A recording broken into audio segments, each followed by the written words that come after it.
le të përfytyrojmë për një moment, njeriu që arrin suksesin më të madh në të gjithë karrierën e tij.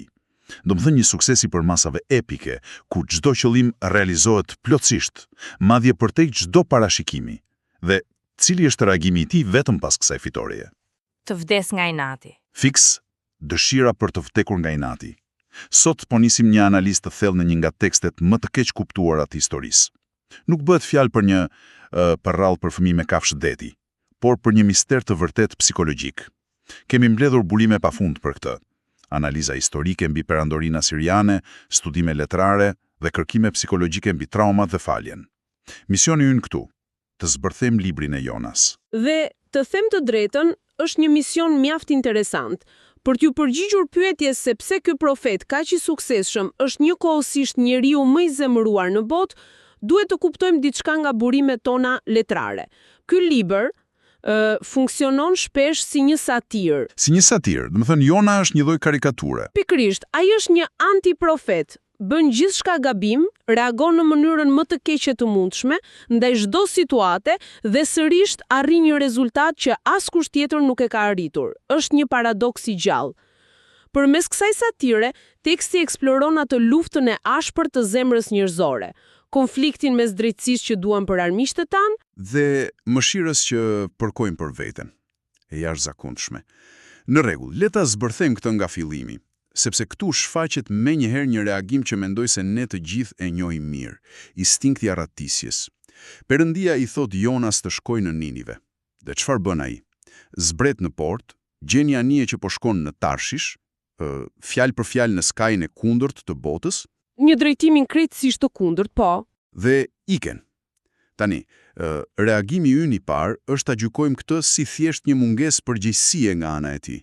Por, kur lexoja burimet historike mbi Asirin, mendova prit një sekond. Këta nuk ishin thjesht sa njerëz të këqij, apo jo? Do thonë, nuk ishin si një fshinj i zhurmshëm. Absolutisht jo, dhe jam e bindur që kjo ngre një pyetje të rëndësishme për thellësinë e kësaj historie. Për ta kuptuar Jonën, duhet kuptojmë Ninivën. Niniva ishte kryeqyteti i perandorisë asiriane, dhe historianët e njohin atë si makinerinë ushtarake më brutale të botës antike. Burimet janë, të them drejtën, rrëqethse. Wow, brutale në çfarë kuptimi? Shiko, ata nuk mjaftoheshin vetëm me pushtimin e territoreve. Përdornin terrorin psikologjik si strategji shtetërore. Zbulimet arkeologjike tregojnë me mburrje se si asirianët i ripnin robrit e luftës të gjallë. O Zoti i Madh, të gjallë. Po, i shponin në hungjë jashtë mureve të qyteteve thjesht për të terrorizuar çdo që guxonte tu rezistonte. Zhvendosnin popullata të tëra për të shkatruar identitetin. Domthon, ishte një terror i papërshkrueshëm. Pra nuk po flasim për një sfidë të vogël. Jemi duke folur për një nivel traume kolektive të jashtëzakonshme. Populli i Jonas e kishte pësuar drejt për drejt nga ky regjim. Kur thellohesh në këto detaje, reagimi i Jonas fillon të duket shumë më pak si dembeli dhe shumë më tepër si thuash, stres posttraumatik. Fiks, është një frikë e justifikuar. Është sikur ti kërkosh dikujt sot të hyjë i vetëm në selinë e një regjimi totalitar dhe gjenocidal për t'u bërë favorin e një shansi dyti. Normal që do të ikësh. Dhe kjo është përplasja e frikshme mes sigurisë personale dhe një thirrjeje që duket e pakuptimta, madje thellësisht e padrejtë, nga këndvështrimi njerëzor. Ai nuk do të jetë mjeti i shpëtimit për ata që kanë shtypur popullin e tij. Por këtu vërehet një mekanizëm psikologjik shumë interesant, shumë modern. Ai hipet në anije duke menduar se largësia fizike do të çaktivizojë konfliktin e brendshëm. Që është një iluzion total. Më kujtoi një analogji shumë të gjetur për sot. Është një lloj si të fshish aplikacionin e bankës nga celulari, thjesht sepse ke frikë nga borxhet që janë grumbulluar aty. Kjo është një krahasim i shkëlqyer. Në fakt, fshirja aplikacionit nuk fshin borxhin, thjesht heq aftësinë tënde për ta parë dhe për t'u përballur me realitetin. Jona mendoi se duke dalë jashtë kufive gjeografik po dilte jashtë radarit të Zotit. Por s'funksionon kështu. Burimet na tregojnë se ndërsa anija niset, një stuhi masive godet detin. Dhe kjo nuk është një stuhi e zakonshme natyrore. Jo, as pak. Përfaqëson pasojat e pashmangshme që ndjekin çdo arratisje nga përgjegjësia. Ajo që është vërtet magjepse këtu është se stuhia nuk godet vetëm Jonën. Ajo rrezikon të gjithë njerëzit në anije. Ata marinarët e gjor pagan që s'kan asnjë lidhje me këtë punë. Këtu gjërat bëhen vërtet interesante, sepse dua të ndalem pak te kjo pikë. Kjo ngre një dilemë të madhe morale. Nëse stuhia vjen për shkak të Jonas, a nuk është e padrejtë që këta njerëz të vihen në rrezik? Domethënë, pse duhet të vuajnë të pafajshmit për gabimet e një personi tjetër? Është një pyetje thelbësore. Nëse shohim burimet psikologjike dhe teologjike, ka një konsensus interesant. Ekzistenca njerëzore është një rrjet i ndërlidhur. Asnjë arratisje nuk është vërtet 100% individuale. Kur njerëzit ikin nga përgjegjësitë e tyre, kur refuzojnë të përballen me traumat, ata krijojnë një vakum. Një kaos që thith brenda të tjerët. Po, thith brenda çdo që kanë rreth vetes. Mendo për një prind që arratiset nga përgjegjësia emocionale, ai krijon një stuhi të heshtur për fëmijët, ose një lider që i shmanges vërtetës krijon një stuhi për gjithë shoqërinë. Stuhia në këtë histori thjesht tregon vizualisht se çfarë ndodh kur pasojat e vendimeve tona derdhen mbi të tjerët. E dhimbshme, por shumë e vërtet. Dhe çfarë po bën përgjegjësi i gjithë kësaj ndërkohë? Ai po fle.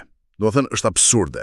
Jona ka zbritur në fund të anijes dhe ka rënë në gjumë të thellë. Ky detaj më duket aq domethënës. Gjumi i tij nuk është se po relaksohet, është një paralizë. Është fiks ignorancë e vullnetshme. Si ai momenti kur gjërat shkojnë aq keq sa thjesht do të fikesh dritat dhe të pretendosh se asgjë s'ekziston. Dhe këtu kthehemi sërish te satira e letrare. Është përmbysja e roleve. Marinarët që supozohet të ishin të paditurit, të pafet, ata luten, përpiqen të shpëtojnë anijen dhe tregojnë një moral të lartë, sepse refuzojnë ta hedhin Jonën në det derisa s'kan rrugdalje tjetër. Janë shumë herë më etik se ai. Po pra, ndërsa profeti, njeriu që supozohet të ketë fjalën e Zotit, është plotësisht apatik. Ai dorëzohet dhe thelbësisht thotë, "Më hidhni në det, zgjedh vdekjen para përballjes." Dhe pastaj, aty ndodh momenti i famshëm. Ai hidhet në ujë dhe vjen peshku i madh. Për mira vjet kemi parë ilustrime ku ky peshk duket si një përbindësh tmerrues, një burg si ndërshkim hynor. Por pasi pash burimet tona thellësisht, kuptova që kemi jetuar me një keqkuptim masiv. Peshku nuk ishte ndërshkim. As pak. Ishte mjeti i shpëtimit. Është një ndryshim komplet i këndvështrimit. Jona po mytej sepse zgjodhi vdekjen. Peshku e shpëton nga ky përfundim fatal. Barku i peshkut nuk është tortur, por një hapësirë që ofron diçka shumë të vështirë për ne, deprivimin total shqisor. Prit, si funksionon kjo saktësisht në këtë kontekst? Domethënë, si mund të jetë errësira në barkun e një peshku një vend për zgjim shpirtëror? Nëse e shohim nga ana psikologjike, kur ti i heq një njeriu çdo stimul të jashtëm, nuk ka mjedis për të eksploruar, s'ka detyra për të shpërqendruar. Nuk ke nga të vraposh. Egoja mbetet e zhveshur, pa mjete mbrojtëse. Mbetesh vetëm ti dhe mendimet e tua. Pikërisht, s'ka asgjë kundër së cilës të luftosh. Dhe në atë izolim të detyruar, i vetmi drejtir që mbetet për të parë është brenda vetes dhe lart. Vetëm duke prekur fundin absolut shpeshherë, arrim të çmontojmë arrogancën tonë. Aty Jona gjen qartësinë që i mungonte jashtë dhe thot atë frazën: "Në ankthin tim i thyra Zotit, dhe ai mu përgjigj." Një moment vërtet i fuqishëm dhe ky pendim çon në nxjerrjen e tij në breg. Por këtu burimet hapin një tjetër dilemë që mua personalisht më provokon shumë. Ai del në breg dhe menjëherë i vjen thirrja e dytë: shko në Niniv.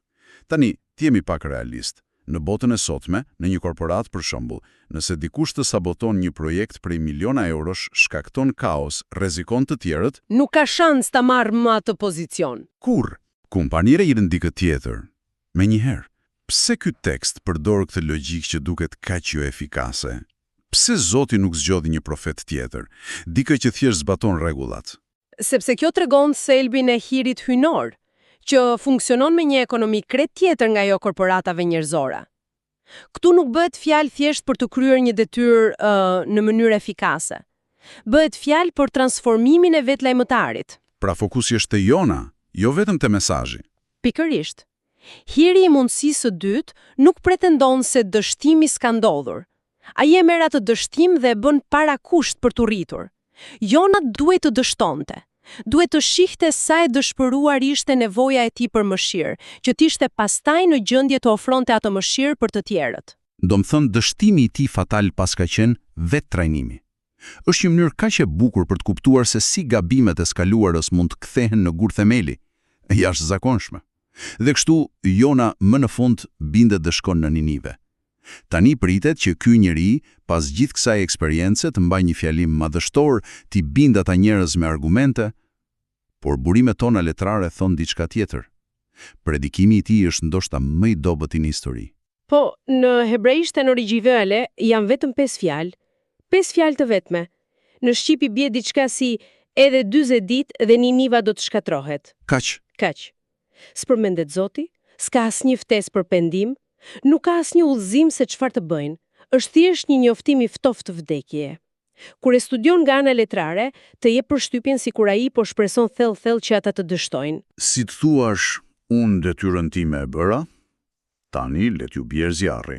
Po plotson burokracin pa i dhënë asnjë gram zemër, por reagimi i Ninives, domethënë ajo që ndodh më pas, duhet i këtë shkaktuar një tronditje të papar. Është një nga zgjimet më të paprecedente në histori. Menjëherë, që nga qytetari i fundit e deri te vetë mbreti i Asirës, të gjithë e besojnë.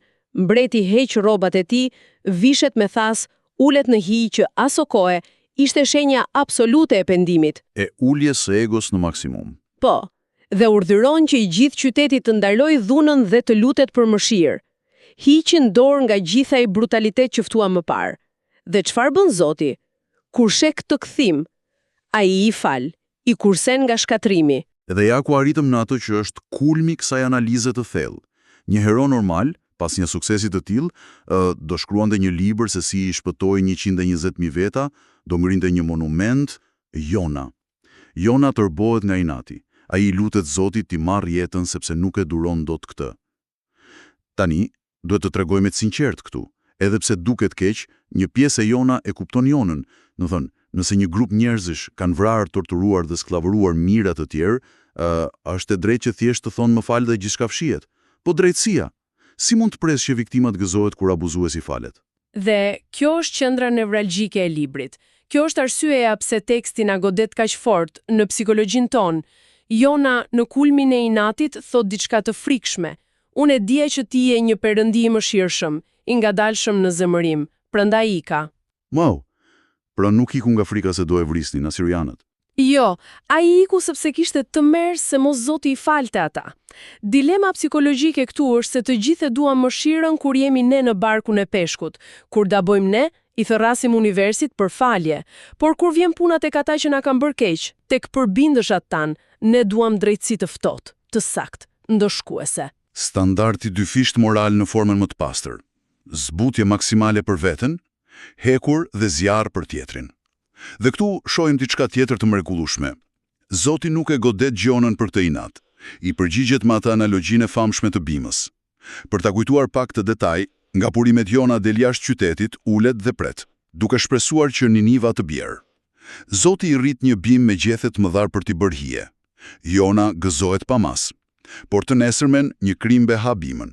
Ajo thahet. Dhe Jona përsëri thot, duat vdes nga inati. Është një ballafaqim briljant. Zoti thelbësisht i thot, ti po ndjen dhimbje dhe inat për një bim që as e mbolle, as e rrite që jetoi vetëm një ditë. Po qanë për të sepse të jepte ty rehati personale, dhe njëkohësisht po tërbohesh nga inati që unë kam dëmshuri për një qytet me mbi 120.000 njerëz që nuk din të dallojnë të djathtën nga e majta. Burimet tona e theksojnë shumë këtë frazë si provë të perspektivës hynare. Për Jonën, ata ishim kriminal lufte që duheshin djegur. Për Zotin, sa do brutal të ishin qenje të humbra në një verbëri të plot morale, që kishin nevojë urgjente për ndihmë. Rahatia e vogël e Jonës peshonte më shumë se jeta e tyre njerëzve. A nuk na ndodh të gjithëve kështu? Komforti jon peshon më shumë se dëmshuria. Kjo është e vërteta e hidhur që del nga këto analiza psikologjike. Armiku i vërtetë i Jonas nuk ishte stuhia apo peshku as asirianët, armiku ishte ai muri i hekurt në mendjen e tij, kufiri i tij moral që ndante se kush e meritonte hirin dhe kush jo. Dhe libri mbyllet pikërisht me atë pyetjen e Zotit. Nuk na jepet asnjë përgjigje se çfarë bëri Jonai, nuk e dim nëse u pendua apo iku i natosur. Është thjesht një pyetje lënë pezull. Sepse qëllimi është që ti përgjigjet secili prej nesh. Pyetja nuk është më për Jonan, është për ne. Një mbyllje absolutisht geniale. Do të thënë, Çfarë udhëtimi? Nëse bëjmë një përmbledhje të shkurtër të asaj që mësuam nga këto burime. E para, arratisja nuk zgjidh traumat, thjesht rrezikon të pafajshmit. E dyta, izolimi absolut. Është shpesh e vetmja mënyrë për të kthyer në realitet. Dhe se dështimet mund të janë vërtet gur themeli për mundësitë e dyta. Dhe sigurisht, mësimi më sfidues. Mëshira e krijuesit është pakufimisht më e gjerë dhe shpesh shumë më irrituese për paragjykimet tona, se sa mund ta tolerojmë. Të falësh veten është lehtë, por të gëzoresh kur rehabilitohet një armik i betuar, ky është një nivel krejt tjetër ekzistence. Dhe kjo na çon të një mendim vërtet provokues, diçka për ta bluajtur në mendje pasi të mbyllet ky diskutim.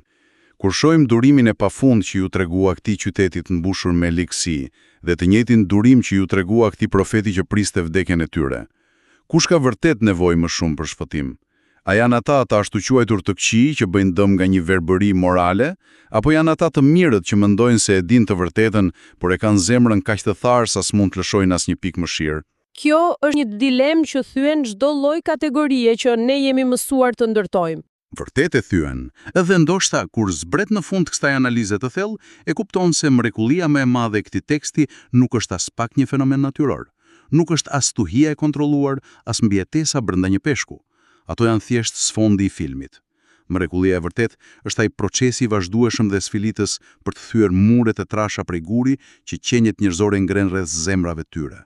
Kjo ishte zhytja jonë këtë temë magjepsëse, që ndonë se nis në oqean, në fakt zbarkon thellë brenda psikikes njerëzore.